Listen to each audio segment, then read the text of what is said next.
right? Yeah, I love, and that's precisely meeting the person where they're at. Because so often, I'm sure you would have seen this in your experiences. Okay, I'm coming to you as a lifestyle client. I like, I eat takeaways 8 times a week, and like, I drink X amount of alcohol in the weekend, but like, I want to get shredded in 10 weeks. So I'm going to stop eating takeaways. I'm going to stop drinking alcohol. Like, okay, that could work for 2 weeks, Mm. but like, that's far too restrictive. That's not actually reducing things at a sustainable rate. That's something that they can actually stick to over a long period of time. Yeah, definitely. And I personally think losing weight is so easy in the sense that let's just take a general population person. And they come to me and they ask me, hey, how do I lose weight? My answer is always going to be this, all right? We all know what parts of our diet is healthy. We all know that what parts aren't so healthy. And so I'll just get them to repeat that out to me. Like basically just give me an answer of areas in their lifestyle where they think is good and bad. And usually it's like, okay, well, when I go to the gym, that has a positive outcome on my goal. And when I order takeaways 5 times a week, that has a negative impact on my goal. Cool. All right. So now we've got a good thing and we've got a bad thing. We dial the good thing up by 20%. We dial the bad thing down by 20%. Is this manageable? Yeah, you could eat takeaways 4 days a week instead of 5 days a week. Well, then there we go. It's already better. Would you say the main pushback on that, I feel like we've already touched on it a little bit, where I feel like when people want to lose weight, they want to be on a diet. I'm doing keto, I'm doing fasting, I'm doing this insert diet name here kind of thing. Whereas like the approach that you're taking there is like we're gonna like implement a long-term lifestyle and habit change. It doesn't sound sexy, it doesn't have a name. I was just gonna say it's boring. Yeah, but it's that boring stuff that gets people their results, right? Yeah, 100%. As a dietitian, I'm triggered, man. Yeah.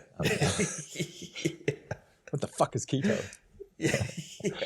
You're cutting out an entire food group. Of course you're going to lose weight. Yeah. It's a calorie deficit. Yeah. If I stop paying my bills tomorrow, of course I'm going to save money. Fuck. But eventually I'm going to have to pay some bills again. Yeah. Yeah. That's a good analogy for it, actually. Thanks, man. All right. That's so good.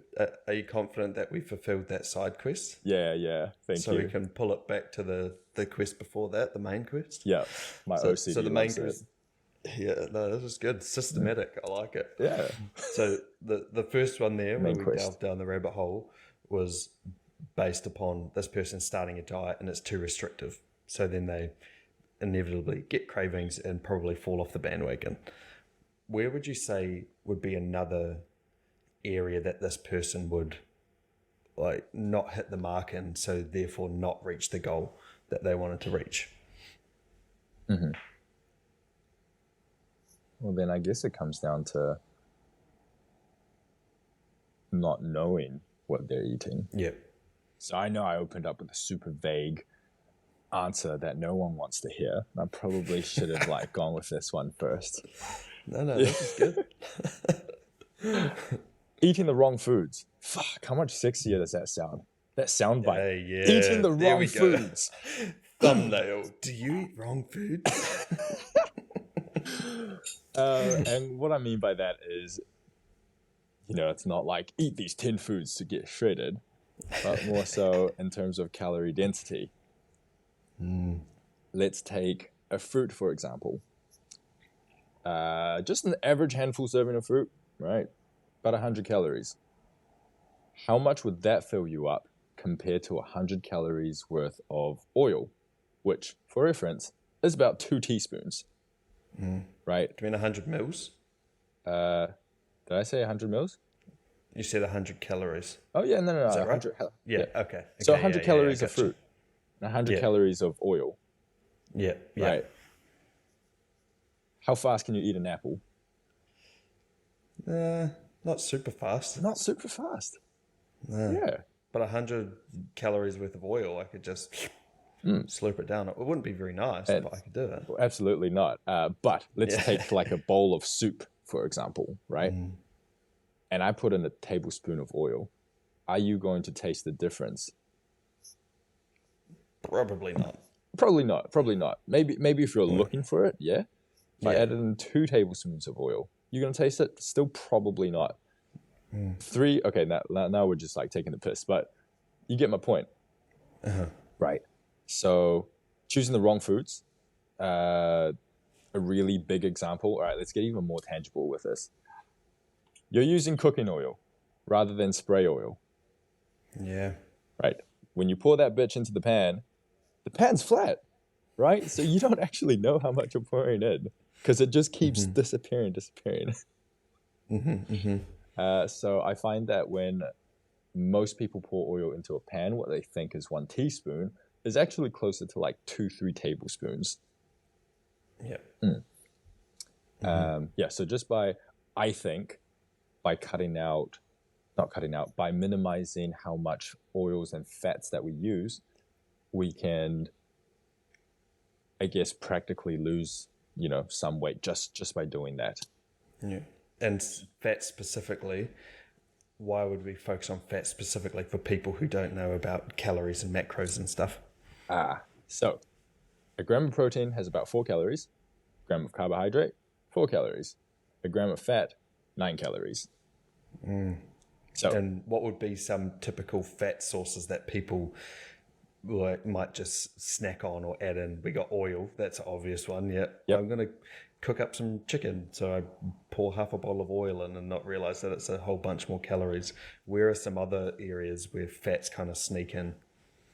Nuts is such a good one because everyone's like, yeah, nuts are healthy fats. Well, yeah, but it's still calories. Like, it's good for your heart, but still bad for your waistline, bruv. Right?